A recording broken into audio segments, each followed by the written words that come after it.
Every day, millions of people scroll through endless streams of digital noise, searching for clarity, direction, and truth in a chaotic world. But the most profound blueprints for navigating human life, culture, and leadership weren't written by modern influencers or shifting societal trends. They were recorded thousands of years ago in the pages of the Holy Bible. Welcome to Scroll to Soul. We don't just read the text. We decode the real-world execution strategy for the modern era. If you are ready to stop being a passive observer and start building a life rooted in deep wisdom and intentional action, you are in the right place. You are now among the practitioners. Let's unlock today's blueprint.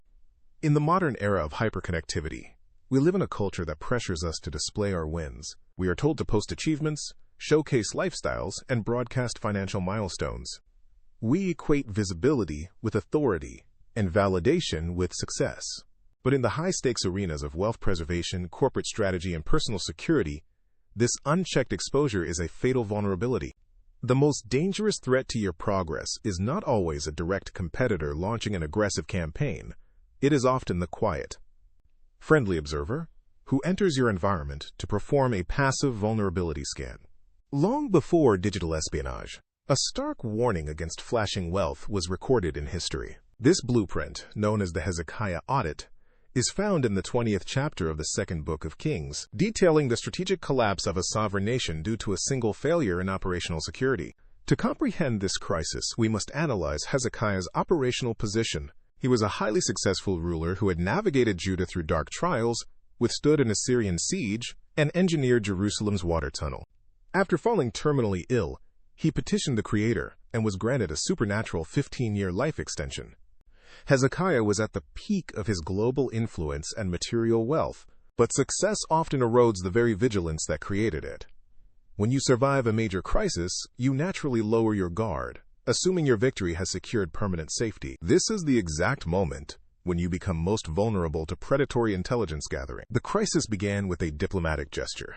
The Prince of Babylon sent envoys carrying letters and a gift because he heard of Hezekiah's illness and recovery.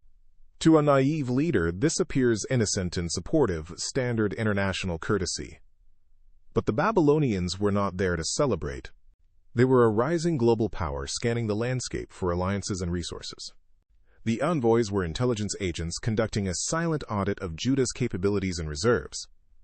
In the modern business world, this is the equivalent of a competitor offering a friendly joint venture inquiry just to gain access to your proprietary systems and financial statements. Flattered by the attention of this rising global superpower, Hezekiah committed a catastrophic error in judgment. The scripture records that Hezekiah received the envoys gladly and showed them everything in his storehouses. He did not merely show them a select portion of his estate. He conducted an unrestricted, highly detailed tour of his entire sovereign wealth. The text specifies that he showed them the silver, the gold, the spices, the fine olive oil, his entire armory, and everything found in his treasuries. There was nothing in his palace or in all his kingdom that Hezekiah did not show them. This was not a standard diplomatic brief. This was complete, asymmetric exposure. Hezekiah allowed foreign agents to map out his entire supply chain, locate his defense strongholds, calculate his financial reserves, and identify his strategic vulnerabilities. He traded long-term security for temporary validation, using his national assets as a prop to feed his personal ego and impress his foreign guests. This action represents a total failure of operational security, OPSEC. Hezekiah failed to distinguish between friendly curiosity and hostile intelligence gathering. Showing the Babylonians his silver and gold exposed his liquid reserves. Showing them his spices and oil revealed his critical supply lines. Showing them his armory exposed his military capabilities and overall defensive posture. He essentially handed his enemies a complete blueprint of his kingdom's strengths and weaknesses, telling them exactly what he was worth, where his assets were stored, and how they were defended. In doing so, he transformed Judah into a highly lucrative target. When you flash your wealth or overshare your metrics, you do not establish authority. You simply provide your competitors with the precise data they need to dismantle your structure. The immediate consequence of this exposure was a sudden, unannounced internal audit. Isaiah the prophet, acting as a sovereign strategic advisor, walked into the royal court to question Hezekiah's actions. He asked Hezekiah two highly direct questions. What did those men say, and where did they come from? Hezekiah, still operating under his delusion of grandeur, replied boastfully, "They came from a distant land, from Babylon." Isaiah then pushed deeper, asking, "What did they see in your palace?" Hezekiah's response was chilling in its absolute lack of self-awareness. "They saw everything in my palace. There is nothing among my treasures that I did not show them." Hezekiah genuinely believed he had performed a masterclass in public relations. He thought he had demonstrated strength and secured a powerful ally. He was completely blind to the fact that he had just exposed his kingdom to systemic ruin. Why do highly capable leaders fall into this trap? The answer lies in the psychological need for validation. When you build a business or lead an organization in isolation, the burden is immense. When someone arrives who speaks your language and offers high-level flattery, your defenses drop.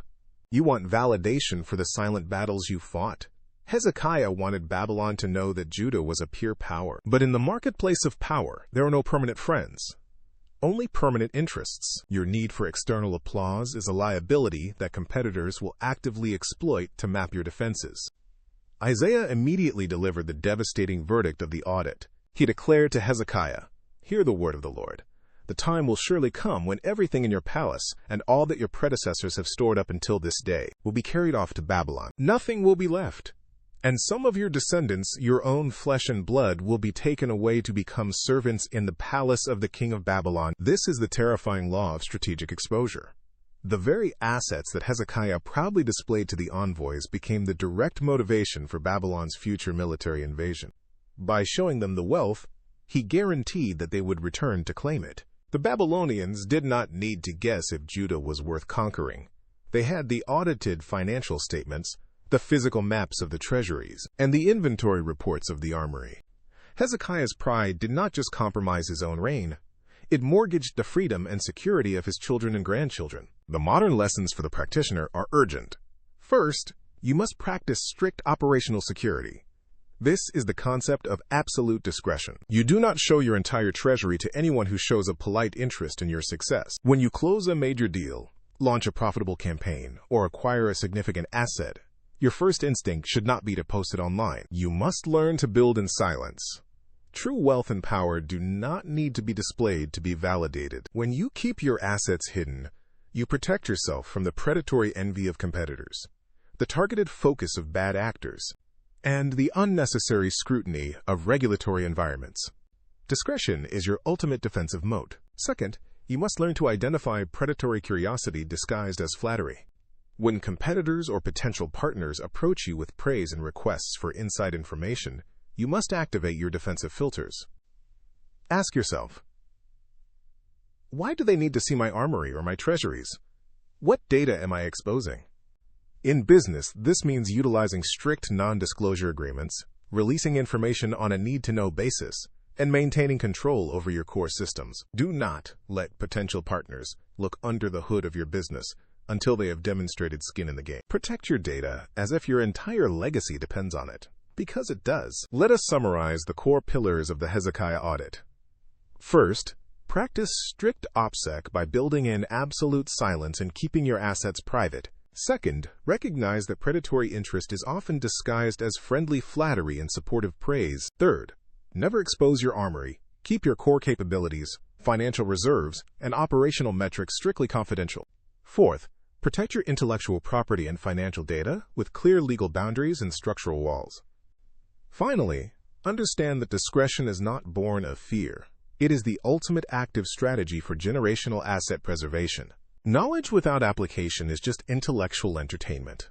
A life of true impact is built entirely through execution.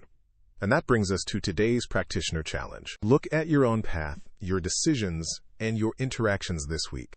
Identify the single biggest area where passive habits are holding you back, and actively apply the exact scriptural framework we unpacked today. Drop a comment below with the word applied once you've put it into action. Let the community know you are executing, not just listening. We are the practitioners. If this blueprint brought high-value perspective to your life, subscribe, hit the notification bell, and share this with someone building a lasting legacy. In our next video, we are diving into another foundational principle. Until then, keep executing.